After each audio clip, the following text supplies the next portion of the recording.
No solamente estar juntos, unidos o unánimes, es la característica de la Iglesia de Cristo Jesús, especialmente en el tiempo del fin.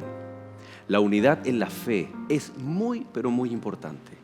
Es decir, el conjunto doctrinal, bíblico, tiene que ser aquel hilo conductor que identifica a una iglesia unida.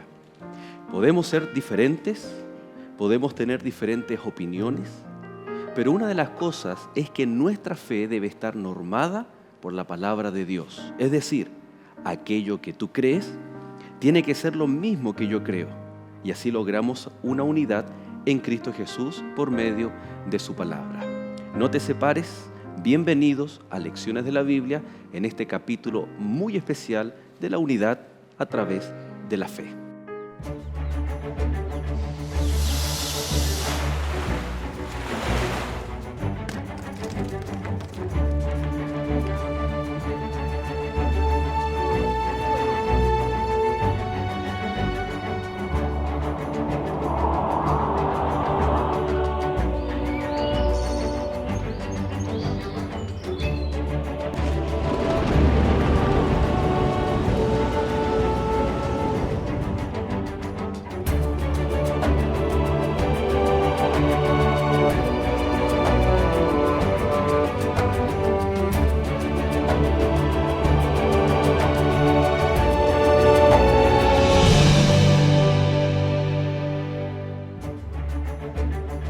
Y en ningún otro hay salvación, porque no hay otro nombre bajo el cielo dado a los hombres en que podamos ser salvos.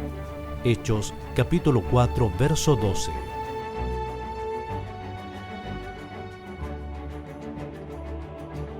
Ya estamos comenzando el capítulo número 8 de esta temporada, Unidad en Cristo.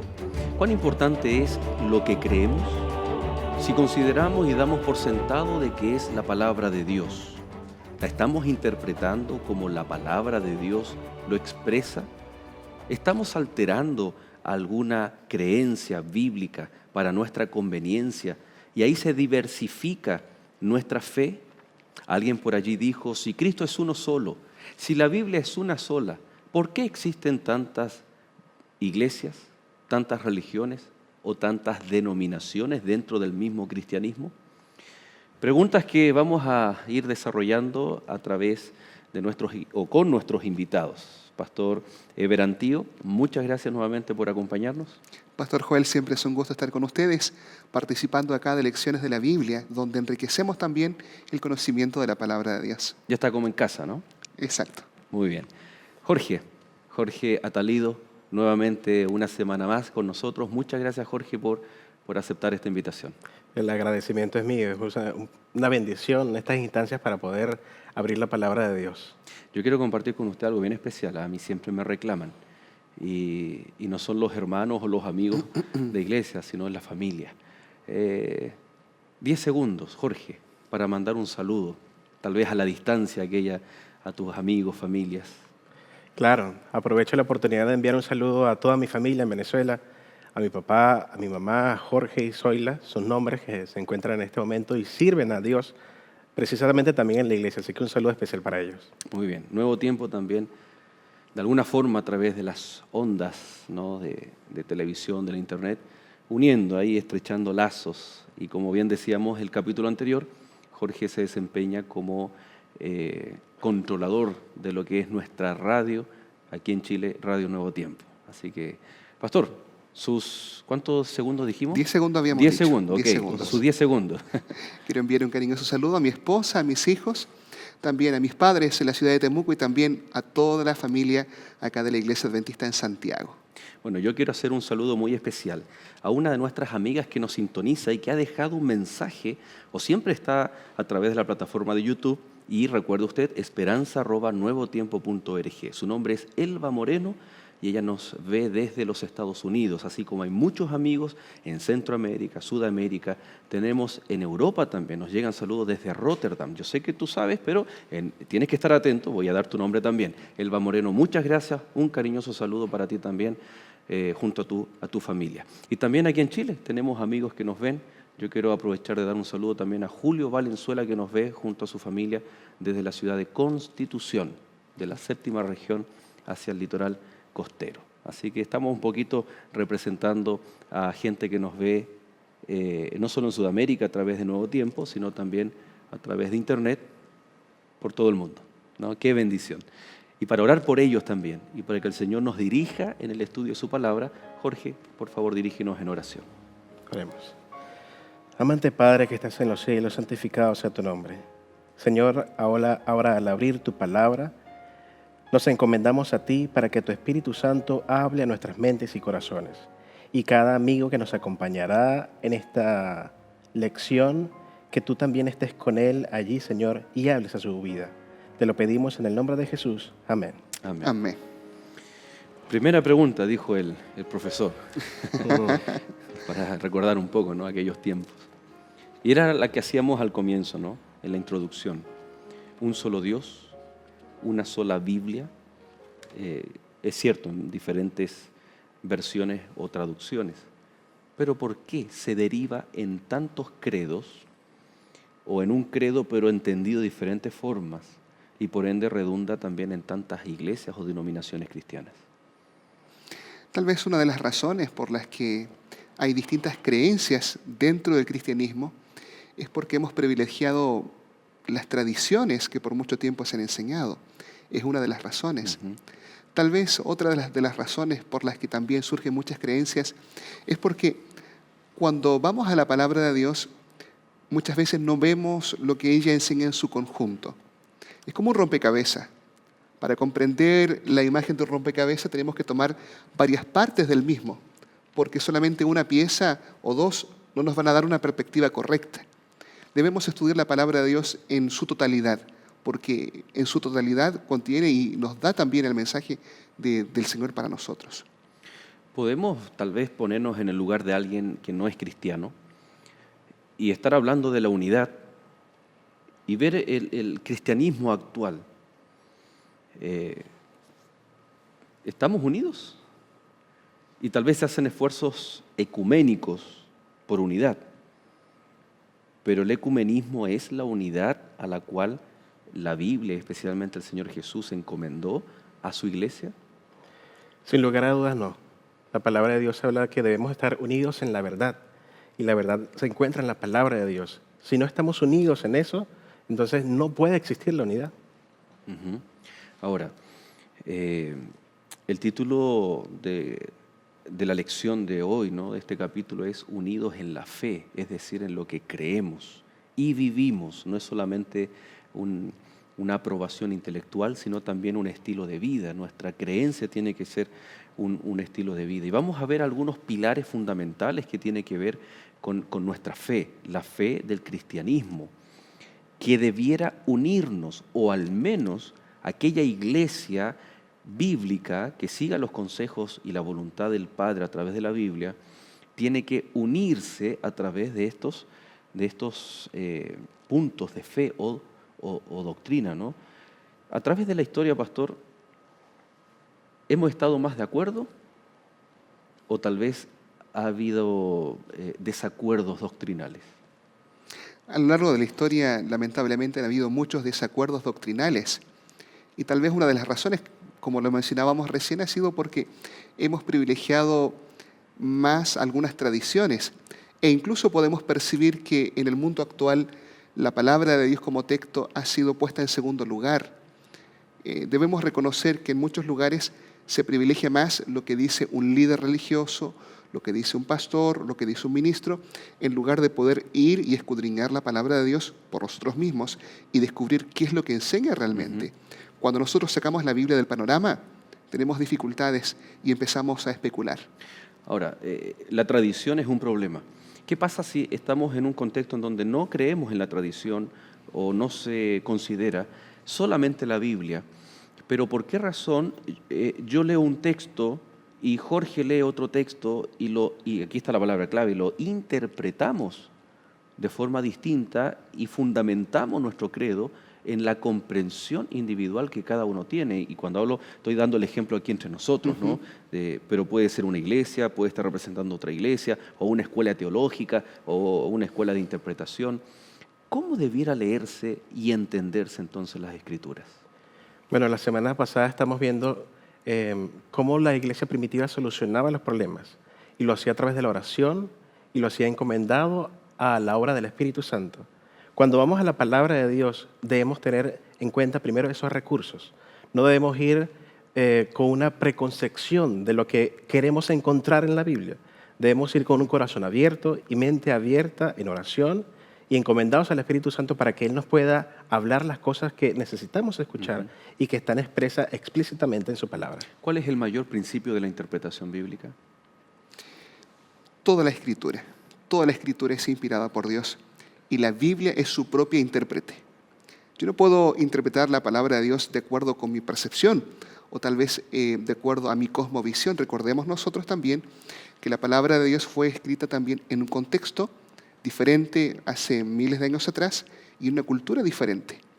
La propia Biblia debe ser su intérprete y debo también tomar la totalidad de la palabra de Dios para comprender cuáles son las verdades importantes para nosotros hoy día. Una puerta se puede abrir de muchas maneras, ¿no? Partiendo por lo más fácil y lógico es con una llave. Otros pueden tomar una pinza, algo, ¿no? Un alambre, y algunas personas saben hacer eso. Otros pueden derribarla. Hay muchas formas de abrir una puerta, abrir en todo el contexto de la palabra. Cuando vamos a la Biblia, a una doctrina en especial, hay muchas formas tal vez de entenderlo, pero una sola autorizada para abrir esta puerta. Imaginemos que un texto es una puerta y la llave se encuentra en la misma Biblia. Yo puedo forzar el texto, puedo abrirlo de una manera en que no está permitido o no fue diseñado para abrirlo, echándolo abajo, tergiversando, etc. Pero ¿dónde puedo encontrar la llave correcta para interpretar un texto, otro texto y así dentro de la misma Biblia? Por ejemplo, Apocalipsis. ¿Cómo un libro tan desafiante lo puedo entender cabalmente a través de las llaves que aparecen en la misma Biblia? Los dichos de Jesús, el Antiguo Testamento, los profetas del Antiguo Testamento, el libro de Daniel, por ejemplo, ¿no? Entonces ahí vamos encontrando esa llave para abrir aquello que cuesta o que está cerrado, nuestra mente está cerrada, etc. Entonces es diferente cuando yo traigo algo ajeno de afuera para intentar abrir la puerta, es decir, mi cosmovisión contemporánea, actual, moderna, o podríamos decir a estas alturas, ¿no? Postmoderna, para entender, es decir, yo estoy llevando algo que me ayuda a entender cuando yo tengo que ir al texto para poder extraer. Y bajo este contexto tenemos algunas doctrinas fundamentales. La primera de ellas es la salvación. Y les invito al libro de Hechos, capítulo 4, versículo 12. Hechos, capítulo 4, el verso 12 dice: y en ninguno otro hay salvación, porque no hay otro nombre bajo el cielo dado a los hombres en que podamos ser salvos. ¿Cómo la unidad en la fe, en la creencia, cómo una iglesia puede estar unida en esta creencia de la salvación? Claro, en este sentido habla Lucas en este texto que en ninguno hay otro hay salvación. Si nosotros quisiéramos encontrar la salvación con otra respuesta distinta, como usted mencionaba, tratar de abrir la salvación para nuestras vidas de otra forma, no estaríamos obteniendo la respuesta correcta, porque la palabra de Dios habla explícitamente de que el sacrificio de Cristo, de que la salvación, de que la sangre de Cristo es la única que nos puede ofrecer a nosotros la salvación. De otra respuesta que encontráramos en la Biblia, que de hecho no puede existir, nos llevaría a un camino erróneo. Pastor, alguien preguntó y dijo, si el musulmán tiene su verdad y la cree, y cree en esa salvación, el islámico, el cristiano, ¿qué diferencia tienen las religiones? Cada uno tiene su propia verdad, cada uno tiene su Dios, su profeta, y el razonamiento de esta persona es verídico, ¿no? Y me decía, pastor, cada uno está en su propia verdad. Y cada uno tiene una visión diferente de la salvación. ¿Será que ellos se salvan de acuerdo a la interpretación que tienen de la salvación? Cuando miramos las religiones mundiales, cada una de las religiones mundiales o paganas consideradas por nosotros como cristianos, en la mayoría de ellos, cuando se habla de la salvación, se presenta lo que el hombre tiene y debe que hacer y tiene que hacer para salvarse. Pero cuando hablamos Como méritos. de los méritos, Ajá. las obras que tiene que hacer, tal vez religiones africanas, tirar sus niños en las cataratas, hacer peregrinajes, caminar por carbones encendidos, lo que el hombre tiene que hacer. Pero cuando vamos al cristianismo, el cristianismo presenta lo que Dios está haciendo para salvar al hombre. Porque presenta la realidad del pecado, que es un pozo terrible del cual nosotros no podemos salir. La gran diferencia entre el cristianismo y las religiones paganas presentan formas humanas para salvarse. El ser humano debe esforzarse. Y la práctica y la vivencia personal demuestra que en realidad el hombre no puede salvarse por sí mismo. El ser humano intenta cambiar su vida, cambiar hábitos, arreglar las situaciones por sí mismo y no puede, vuelve a caer en el pozo. Por eso el cristianismo presenta la única solución, Dios obrando para salvar al ser humano. Ahora, dentro de la misma visión cristiana de salvación, ¿pueden haber diferencias de interpretación? Me refiero a y lo que tú mencionabas, ¿no? La salvación por Cristo, por medio de su sangre, por gracia, por medio de la fe. Pero dentro del cristianismo, ¿pueden haber diferencias de interpretación de ese mismo concepto? De hecho, las hay, existen en la actualidad. Sin embargo, la Biblia es clara. A mí me llama mucho la atención que la acción para la salvación es la fe, no es ninguna otra cosa, solamente la fe en el sacrificio que ha hecho Cristo por nosotros. De otra manera, no estaríamos encontrando una respuesta correcta a cómo obtener la salvación. Y si quitamos el elemento de la fe, de nuestras creencias, en el sacrificio de Cristo Jesús, estaríamos entonces con una doctrina falsa, una doctrina errónea. Ujú. Esta fe, a través de la gracia, no solamente nos salva, sino que restaura la relación rota por el pecado entre la humanidad y Dios. Y cuando se ejecuta esto, entonces, no solamente nos salva, sino que nos va restaurando. O sea, el perdón se va ejecutando y va restaurando esa relación que ya no teníamos con el Padre. Y entonces aquí es donde se ejecuta de una manera maravillosa esa verdad de la salvación en Cristo Jesús. Vamos a hacer un alto, está muy interesante el tema porque vamos a agregarle un elemento que tiene que ver también con nuestra salvación y es acerca de, pero no se los voy a decir, no se separe, manténgase en sintonía y ya regresamos aquí en Lecciones de la Biblia.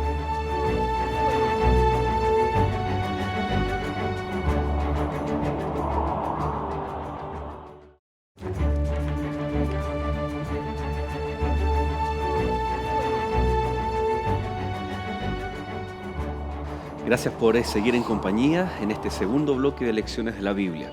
Y siempre recordarle esperanza@nuevotiempo.org es nuestro medio de contacto para que usted pueda contarnos sus pedidos de oración, sus sugerencias, su opinión acerca de las temáticas que estamos tratando y así poder también pedir los materiales que en el siguiente bloque usted va a ver de qué se trata. ¿Cuán importante es lo que Cristo hizo para nuestra salvación? Creo que es una verdad universal, su muerte en la cruz, su resurrección. Pero ahora va la siguiente pregunta, es ¿cuán importante es lo que está haciendo? ¿Es igualmente importante lo que hizo con lo que está haciendo o es de menor importancia? ¿Qué piensan ustedes? Y también aprovecho de que ustedes comenten qué es lo que está haciendo. De hecho, creemos nosotros que la salvación o el plan de salvación se da en dimensiones o en etapas. La muerte de Cristo en la cruz, sin duda, fue un sacrificio tremendo. Nos libró de la consecuencia del pecado, que es la muerte. Proveyó allí la salida para nosotros. Sin embargo, el plan de salvación no termina allí, porque el pecado, como tal, genera una brecha muy grande entre Dios y los hombres. Por lo tanto, se requiere de alguien también que ahora pueda aplicar los méritos y la sangre de Cristo en nuestro beneficio. Nosotros no tenemos acceso ante el Padre. Se requiere de alguna cosa. Por lo tanto, ya podemos inferir que hay otras dimensiones u otras etapas dentro del plan de salvación. Claro, y en ese sentido también cabe destacar que muchas denominaciones religiosas se hacen precisamente esa pregunta. Si Jesús ya ascendió al cielo, ¿qué está haciendo? Y en ese sentido podemos estar convencidos de que Jesús está activo en este momento y está cumpliendo una función bastante importante también en el ministerio de la salvación. ¿Cuál es esa función? ¿Les parece si vamos a la Biblia? Que la Biblia sea la que nos mencione, nos muestre. Hebreos capítulo 8, la carta a los Hebreos, el capítulo 8, el verso 1 dice: ahora bien, el punto principal de lo que venimos diciendo es que tenemos tal sumo sacerdote, el cual se sentó a la diestra del trono de la majestad en los cielos.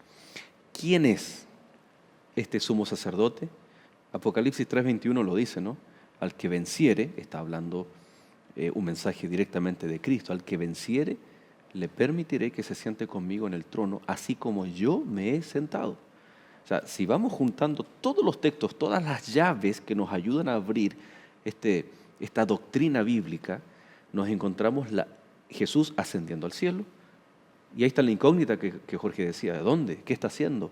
Y el texto dice de Hebreos que tenemos a aquel que se sentó en el trono, a la diestra de la majestad, lo tenemos como un sumo sacerdote. ¿A qué doctrina hace alusión este verso? Sin duda alguna hace alusión a una doctrina importante dentro de la palabra de Dios, como es la existencia de un santuario real en los cielos.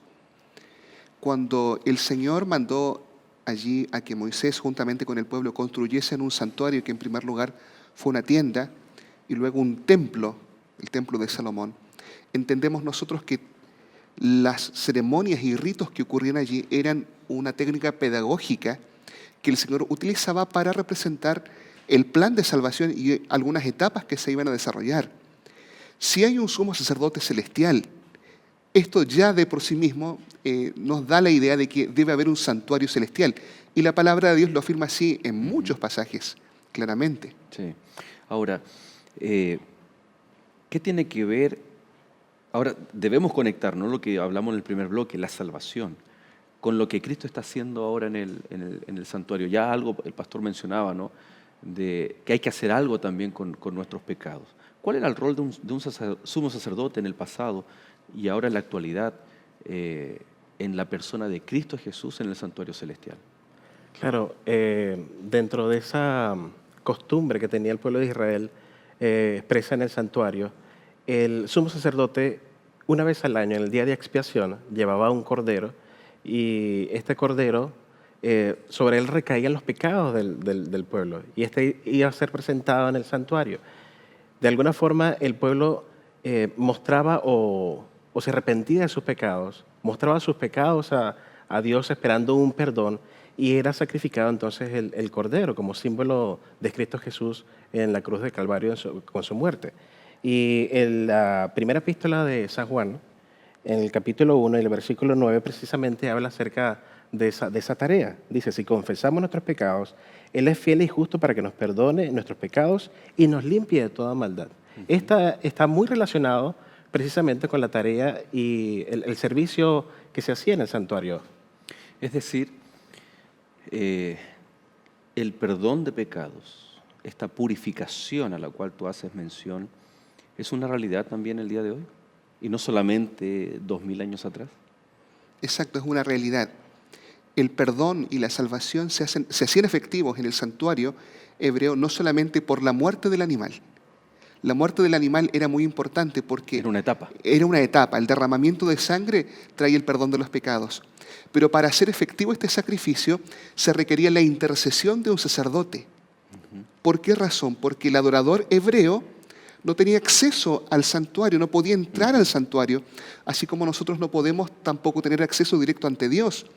La muerte de Cristo proveyó allí el sacrificio necesario. Pero, ¿y por qué Hebreos, la Biblia dice que en capítulo 4, acerquémonos pues al trono o al santuario? Si no tenemos acceso, ¿cómo nos invita la Biblia entonces a acercarnos al trono, al santuario? La palabra de Dios explica que tenemos un representante. El profeta Daniel en el capítulo 7 tiene una visión del santuario celestial. Ve allí un anciano de días, ve millares y de millares, pero no ve a toda la humanidad. ve solamente a Cristo y a Cristo se le presenta como el Hijo del Hombre. Solo hay un Hijo de Hombre, que es el representante, que es aquel que representa a aquellos que le han aceptado en esta obra de intercesión. O sea, nos podemos acercar para el pronto socorro, ¿no? El auxilio a través de Cristo Jesús. Podemos decir que esto se llama, en términos un tanto más técnicos o teológicos, ¿no? La justificación. Sí, totalmente. Es solamente, y lo leíamos hace un ratito, solamente a través de la sangre de Cristo Jesús es que podemos limpiarnos de toda maldad. En otras palabras, Él está cumpliendo allí múltiples tareas. Y la Biblia lo declara, no solamente hace de sumo sacerdote, sino también que hizo de cordero. Y en este sentido, solamente a Él podemos ir para obtener la salvación. Entonces ¿cómo entendemos la frase, mis pecados fueron perdonados en la cruz del Calvario? ¿Está errada esa frase? ¿O debiéramos, porque tal vez o la cambiamos por mis pecados están siendo perdonados hoy en el santuario celestial? ¿Invalida la cruz de Cristo? ¿Son iguales? ¿Una es mayor o menor que la otra? No, el tema aquí es de la aceptación. Dios es un Dios que otorga libertad al ser humano para elegir, para escoger, y da la oportunidad de escoger entre el bien o el mal. Ciertamente el sacrificio en la cruz puede perdonarnos, pero solo si aceptamos por fe ese sacrificio. Y es por fe, no solamente por conocer la palabra de Dios. Por ejemplo, se dice que los demonios creen o conocen la palabra de Dios, pero no van a ser salvos. Entonces, en ese sentido, lo único que activa, por así mencionarlo, la salvación por el sacrificio en la cruz es la fe en que Jesús lo hace, Jesús lo hizo y ahora hace un papel intercedor por nosotros. Podríamos decir, tal vez, en varios pasajes igual se compara el pecado como con una deuda que no podemos pagar, una deuda que no podemos saldar nosotros mismos. En la cruz del Calvario el Señor firma un cheque por nosotros, por la cantidad de la deuda que nosotros tenemos. Es decir, en ese sentido, la deuda está asegurada. Pero el cheque no va a tener mucha efectividad a no ser que yo lo tome y vaya al banco a cambiarlo y pague allí finalmente y pueda cobrar la deuda con el cheque que se está presentando. En la cruz el Señor provee, pero ahora se requiere también que yo pueda hacer efectivo los méritos del Señor y su sangre. Y qué interesante porque en el presente se hace algo con respecto a la salvación, no obras meritorias, pero somos partícipes al aceptar la gracia de Cristo en la cruz, pero también nuestra responsabilidad a diario de depender del Señor, del Espíritu Santo. ¿Tiene algo que ver el santuario celestial y la obra de Cristo Jesús con la segunda venida? ¿O son dos cosas completamente diferentes? ¿Depende una de la otra? En este caso, ¿depende la segunda venida de Cristo también de la obra que Cristo está haciendo en el santuario celestial? Quiero leer Hebreos capítulo 9, verso 28. Pablo, quien creemos que escribió aquí, dice: así también Cristo fue ofrecido una sola vez para llevar los pecados de muchos y aparecerá por segunda vez sin relación con el pecado para salvar a los que le esperan. Una vez que el Señor Jesús termine esta obra en ese santuario celestial, ocurre la segunda venida de Cristo. Una obra que es en dos etapas. Una obra de intercesión que antiguamente el sacerdote hacía en el lugar santísimo, pero también una obra de expiación y juicio que se realizaba allí finalmente también en el lugar santísimo una vez al año. Jesús, creemos que desde que ascendió estaba haciendo la obra de intercesión y luego comenzó allí la segunda obra. Por lo tanto, esto automáticamente es como etapas, ¿no? Exacto. Santuario celestial, la obra de Cristo, y que se ve culminada. De hecho, Apocalipsis lo dice explícitamente, ¿no? Dice que se suelta o se deja de interceder y automáticamente o consecutivamente viene la segunda venida de Cristo. ¿Cómo será entonces la segunda venida? ¿Puede ser un hecho espiritual que ocurre de forma individual en mi vida? Es decir, la segunda venida de Cristo es espiritual, individual, o la Biblia nos enseña de que debemos creer todos la misma cosa, todos la misma creencia, la misma doctrina, como está expresado ahí en su palabra. Claro, la palabra de Dios es muy explícita, de hecho. ¿Cómo será la segunda venida de Cristo? No solamente en pocos textos, sino en muchos textos. Habla de cómo va a ser la venida del Señor. Y en muchos textos se nos habla de que, por ejemplo, va a ser como relámpago, que ilumina el cielo. Todo ojo lo verá, dice la palabra del Señor. Así que será un acontecimiento que va a ser mundial. No va a ser de pronto, como usted lo mencionaba, un asunto espiritual, de que vino para un grupo y se llevó tal vez un grupo y otro grupo permaneció sin disfrutar de la segunda venida de Cristo. La Biblia es bastante expresa en este sentido. Ujú. Hay películas, ¿no? Hay una que se llama Dejados Atrás, que habla del rapto, este rapto secreto. Entonces, curioso que tenemos la enseñanza bíblica, pero diversas, volvemos a lo mismo que al comienzo, diversas Hay un punto, interpretaciones. Pastor Joel, y es que ustedes pueden leer a lo largo de la Biblia y en ninguna parte aparece en la Biblia la frase rapto secreto. No existe. Solamente en algún pasaje aparece la palabra arrebatamiento, pero aún la palabra arrebatamiento en español significa quitar con violencia. Yo tengo un lápiz y viene otra persona, me lo arrebata, quita con violencia. La palabra arrebatar es quitar con violencia, que tampoco denota algo oculto o secreto. Ujú. Ahora, qué curioso, porque tenemos entonces el concepto, debemos tener un concepto claro, bíblico, de salvación, de ministerio de Cristo Jesús en el santuario celestial, de la segunda venida también. Esto impacta la unidad. ¿En qué aspecto impacta la unidad de la iglesia? El concepto de salvación, santuario y segunda venida. Como le mencionaba hace ratito el pastor, todo esto conglomera diferentes etapas del plan de salvación para el hombre. Entender esto, entender cada papel que estuvo realizando Jesús y realiza ahora, nos da la seguridad de que Él pronto vendrá. Y en ese sentido, estar preparados para su segunda venida. Y conocer cada etapa, conocer cada función que realiza ahora, nos da la esperanza, así como la parábola de los 10 vírgenes, de estar listas, de estar preparados para cuando Él regrese. Ujú.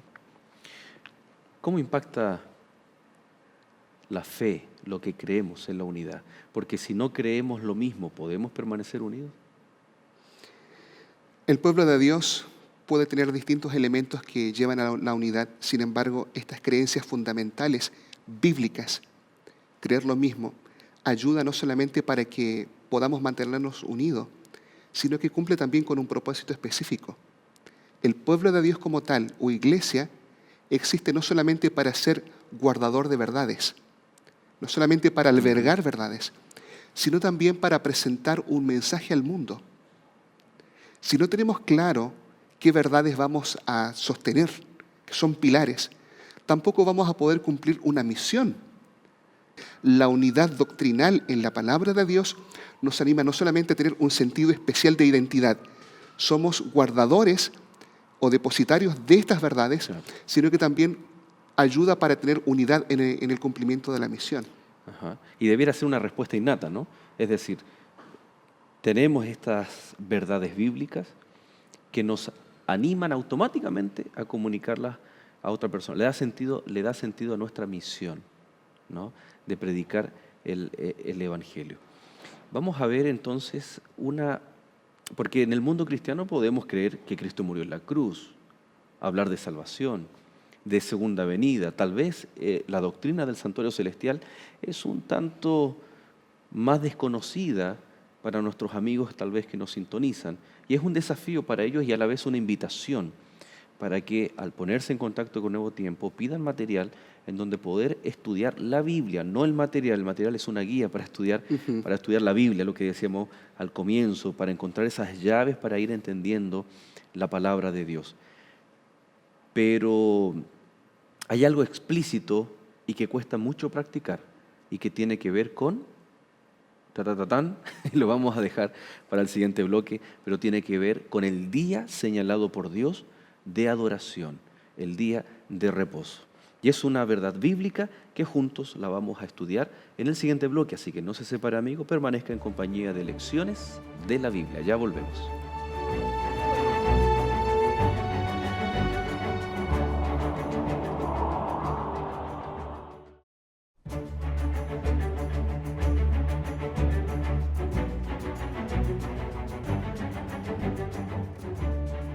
las enseñanzas de Jesús trascienden en el tiempo. ¿Te gustaría saber qué enseñó Jesús acerca del perdón, acerca del dinero, acerca de la oración, el Espíritu Santo, entre otros temas? Aquí, en este curso bíblico, Enseñanzas de Jesús, encontrarás las respuestas. Para solicitarlo, solo debes llamarnos a los teléfonos que están apareciendo en tu pantalla. También puedes enviarnos un correo electrónico a esperanza@nuevotiempo.org y solicitar gratuitamente este material. ¡Te esperamos! Y ya estamos de regreso, queridos amigos. Muchas gracias por estar en sintonía de Nuevo Tiempo. Recordándoles que, como usted acaba de ver, puede pedir los materiales que de forma gratuita Nuevo Tiempo va a hacer llegar hasta su hogar o donde quiera que usted esté. Bueno, estamos viendo estas verdades o estas doctrinas bíblicas que no son, y valga la redundancia, no son originadas ni de tradición ni de invento humano, sino bíblicas, doctrinas bíblicas, que deben ser los pilares que sostengan la unidad de la iglesia. Pero existen algunas que pueden estar en común. Alguien puede decir, no, diferimos en detalles. Los detalles marcan la diferencia, sin duda alguna. Pero otras hay diferencias abismales. Y una de ellas encontramos, por ejemplo, la verdad con respecto al día de reposo. ¿Qué dice la Biblia con respecto al día de reposo? Habla del día de reposo, séptimo día, pero ¿qué día es y qué valor tiene para el cristianismo, para aquel que desea en su corazón de forma sincera seguir al Señor? ¿Qué nos dice la Biblia entonces? Claro, hay varios textos que nos hablan acerca de esa verdad, de la verdad del día de reposo.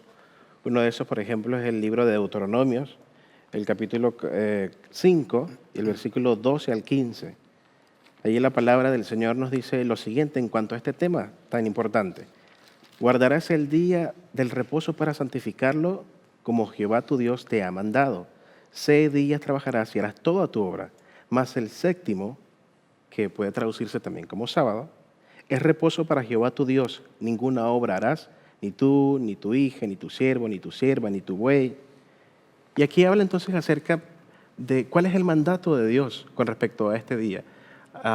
Génesis habla de que Dios en la creación reposó, santificó y bendijo este día. Es un día muy especial. Como usted lo mencionaba, aquí los detalles son importantes porque Dios, luego de la creación, culminada la creación, pudo haber santificado otro día perfectamente. Pudo haber santificado el lunes, pudo haber santificado el tercer día, el cuarto día, pero Él eligió santificar y bendecir el séptimo día. Y por ende, en Él hay una bendición especial para nosotros.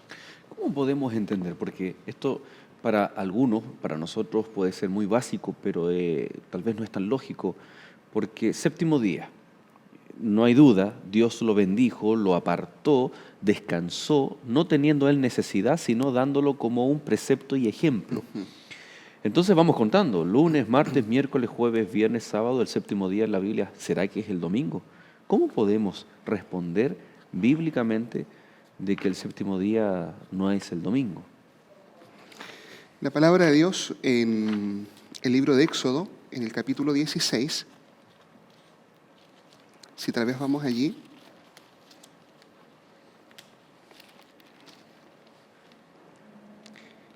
Éxodo 16, versos 22 y 23, coloca un contexto bien especial que es cuando el pueblo de Israel estaba en el desierto.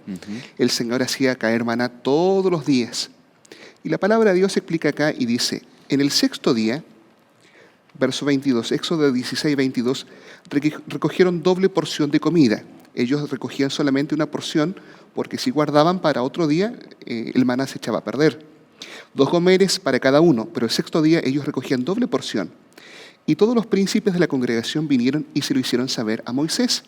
Verso 23, y él les dijo, esto es lo que ha dicho el Señor, mañana es el santo sábado, el reposo consagrado al Señor. Fíjense ustedes que acá está diciendo que el sexto día ellos recogían doble porción, porque el siguiente día era sábado. De alguna forma se da a entender en la palabra de Dios que ese sexto día era un día viernes, porque se recogía doble porción. Sexto día dice que luego venía el sábado, Por lo tanto, la palabra de Dios de allí nos da a entender parte de este orden que tal vez bajo nuestro calendario gregoriano es un poquito diferente. Pero en muchas culturas, aún en Brasil, se conserva este orden bíblico. Primera feira, segunda feira, tercera feira, cuarta feira. Lunes de segunda. Exacto, lunes de segunda.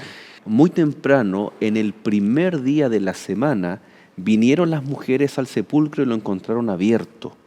Entonces la misma Biblia está señalando también, complementando el texto de Éxodo 16, de que el día que Jesús resucitó, día domingo, que nosotros lo reconocemos así, era bíblicamente contado como el primer día de la semana. Sin mayores detalles históricos tal vez, pero ¿dónde se produjo el cambio? ¿En la Biblia o fuera de la Biblia? El cambio que hoy nosotros tenemos, ¿no? Que el séptimo cae día domingo y no sábado. En realidad la palabra de Dios en Daniel 7, 25, predice que habría una entidad conocida como Cuerno Pequeño que intentaría cambiar los tiempos y la ley.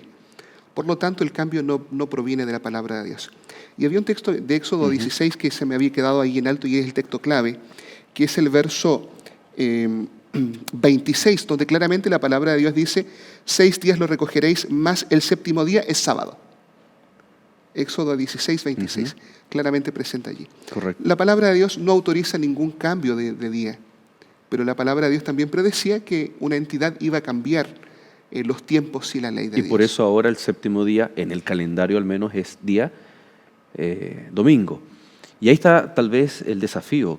¿Qué voy a creer? ¿Qué voy a aceptar? ¿El séptimo día entonces es lo que cambió el hombre o lo que preservó Dios en su palabra, que es el día sábado? ¿No? ¿Cuán importante ahora, vamos a esa pregunta que le hemos aplicado a todas las doctrinas o verdades bíblicas que hemos visto este capítulo? ¿Cuán importante es para la unidad? Claro, el detalle en este sentido es que si anuláramos la veracidad y lo real del día sábado como día de reposo, estaríamos anulando toda la ley. A mí me gusta mucho un texto que se encuentra en el libro de Apocalipsis, en el capítulo 14, en el versículo 12, sobre cuáles son las características de los salvos, de los redimidos, los que van a ser buscados por Cristo cuando venga por segunda vez.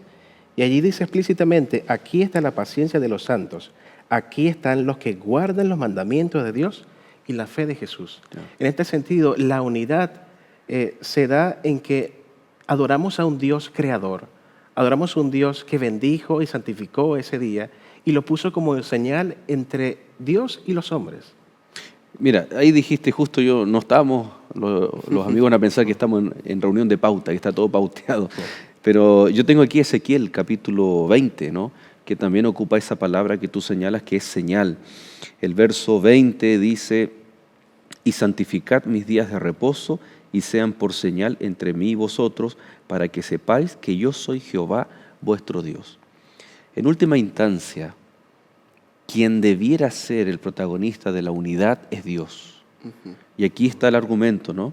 Guardas el día de reposo porque yo soy Dios, para que se sepa que tú eres mi pueblo, pero yo soy tu Dios. No somos nosotros los protagonistas, en todo momento es Dios, ¿no?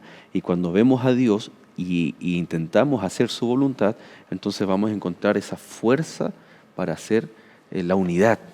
Podemos estar, y ahí está, el concepto de el ecumenismo es estar juntos, pero no creer todos lo mismo. Y la unidad a la cual Jesús se refería para su pueblo, para su iglesia en el tiempo final, no es estar juntos y cada uno cree lo que quiere o cómo interpreta, sino es estar unánimes de acuerdo a la palabra de Dios y al mismo corazón de Dios. Y de hecho, la palabra de Dios, Jesús cuando oró por sus discípulos y cuando oró por su pueblo, pedía que fuese santificado en su verdad. Su palabra es la verdad. Y en ese sentido, esta debe ser nuestra guía. Ahora, respecto a la señal del sábado, o el sábado como día de reposo como señal, es importante porque el sábado como día santo es conmemorativo del poder de Dios. Podríamos decir que es un aniversario, y de hecho lo es así. Los aniversarios a nivel de matrimonios, de instituciones, son importantes, especialmente a nivel de matrimonios, porque son señal de una intimidad y de que el amor permanece todavía fiel y firme. Tal vez en una frase, pastor, también hay algo bien interesante, que hay diversidad de opinión o de interpretación que tiene que ver con la muerte, con la comprensión del estado de los muertos. La palabra de Dios enseña que solamente Dios es inmortal. Cuando el Señor creó al ser humano, lo hizo sujeto a una mortalidad condicional, porque el ser humano, ¿verdad?, tenía que comer del fruto del árbol de la vida para mantenerse con vida, y luego que entró el pecado, hay una consecuencia. ¿Cuál es la consecuencia del pecado? La muerte. La muerte.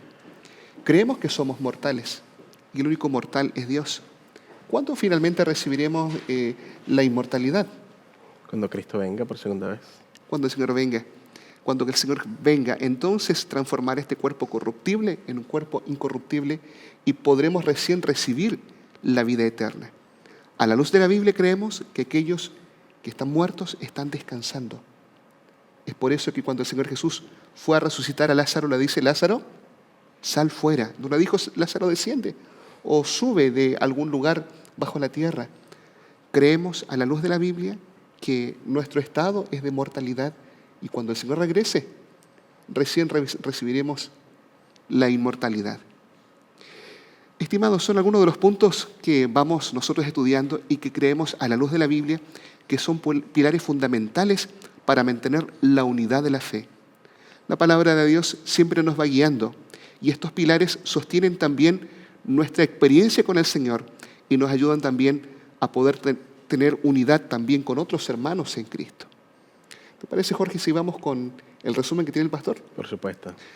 Pastor Joel, yo sé que usted tiene el resumen, como siempre, y como todos los programas, allí condensando las ideas principales. Así es. Nos gustaría tener más tiempo, ¿no?, para compartir con nuestros amigos, pero hemos elegido en esta lección de la Biblia aquellos puntos trascendentales que tienen que ver con la unidad. ¿Se imagina usted una iglesia, un pueblo de Dios a nivel mundial, en donde todos creamos lo mismo? No por forma mecánica o porque alguien lo dice, sino porque lo descubrimos a través de la interpretación bíblica. La Biblia nos revela aquellos pilares que tienen que ver especialmente con la unidad. Fíjense ustedes que tanto la salvación, la segunda venida y la doctrina del santuario deben impactar nuestra vida, nuestro estilo de adoración, no importando dónde usted esté, no importando quién usted sea. Es por eso que cuando sabemos que el Señor nos salvó y que parte de su salvación es su trabajo en el santuario celestial y que pronto se materializará, será algo concreto en la segunda venida de Cristo, es entonces cuando la iglesia, la unidad que podamos alcanzar, tiene mucho que ver con lo que estemos creyendo y haciendo. No significa este conjunto, la salvación, la segunda venida, que basta con creer y que puedo hacer lo que yo quiera, sino yo debo creer en Cristo Jesús, aguardar su venida, confiar en lo que Él está haciendo en su ministerio en el santuario celestial, y va a repercutir en nuestro estilo de vida como iglesia. Ustedes se recuerdan la iglesia primitiva, creían, perseveraban en la doctrina, creían una sola cosa, y eso los llevaba a estar unánimes. Lo mismo, una creencia, no varias, y nos va a llevar a una sola práctica, lo que el Señor espera de nosotros y también lo que nosotros creamos con respecto a la inmortalidad del alma, la muerte, qué ocurre cuando una persona muere, y el día de la resurrección. Así como Cristo resucitó, también nosotros o aquellas personas que han sido llamadas al descanso en Cristo Jesús también podrán resucitar. Hemos visto entonces que estos son algunos elementos, al menos 5 o 6 elementos que usted puede compartir. Recuerde dónde usted quiere participar también de lecciones de la Biblia muy cerca de su hogar, de su casa. Yo lo desafío y lo invito para que accese a la página www.encuentreunaiglesia.org y va a descubrir allí y se va a sorprender que tenemos una iglesia adventista muy próxima a su hogar. Y mi invitación es para que cada día sábado podamos repasar, en este caso, este sábado próximo que está por venir, que usted pueda repasar junto a muchos amigos esta unidad en la fe, en lo que creemos. Pastor, yo sé que usted también tiene otra invitación para nuestros amigos. Queridos amigos, tal vez tú has estudiado la palabra de Dios y hoy día, cuando hemos condensado varias doctrinas bíblicas fundamentales que son importantes, tal vez de ellas, muchas de ellas significativas o tal vez distintivas. Tú has ido comprendiendo algunas verdades que antes para tus ojos estaban no tan claras. Fíjate que el Señor va guiando a miles y miles de personas porque Él quiere juntar un pueblo. De hecho, Él está llamando a personas para que al aceptar creencias bíblicas también puedan estar preparados para cuando Él venga. A la luz de la palabra de Dios entendemos que este mundo va corriendo rápidamente a su fin. Pronto Jesús vendrá. El tiempo se acaba.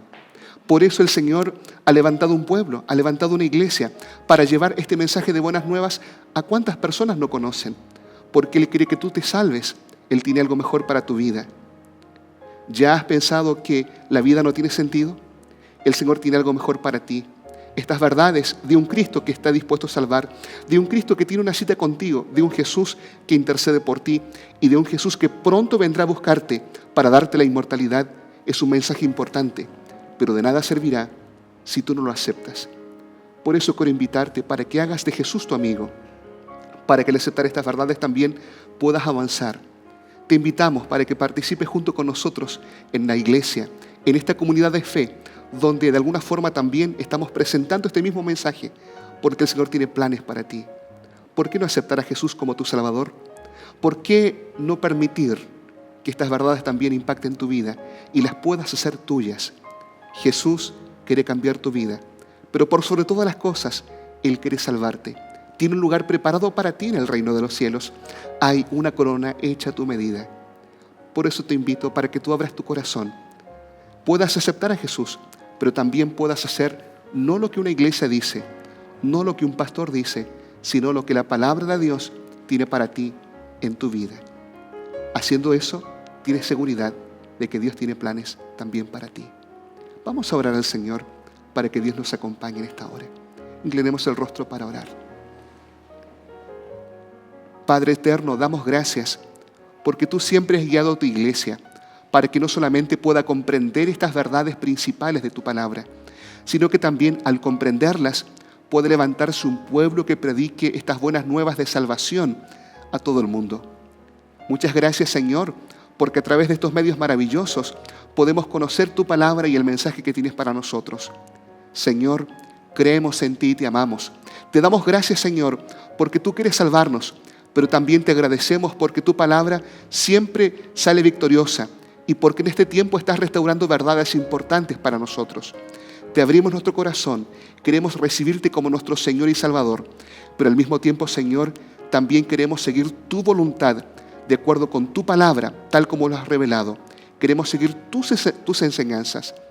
Padre Celestial, bendice cada amigo y que al avanzar y también acompañarnos en los programas que tenemos pueda recibir gran bendición. Si con ello, Señor, lo pedimos en el nombre de Jesús. Amén. Amén. Muchas gracias, Pastor Ever. Nosotros nos encontramos en el próximo capítulo. Jorge, muchas gracias. Extiendo un saludo a la familia de Nuevo Tiempo y que el Señor te bendiga en tus labores y especialmente también a tu familia y en el extranjero. Amén. Ha sido una bendición poder compartir con ustedes. Muchas gracias. Y queridos amigos, la invitación entonces es para que usted no solo permanezca en sintonía de Nuevo Tiempo, canal de esperanza, sino también para que nos volvamos a encontrar en un nuevo capítulo de Lecciones de la Biblia. Que Dios te bendiga.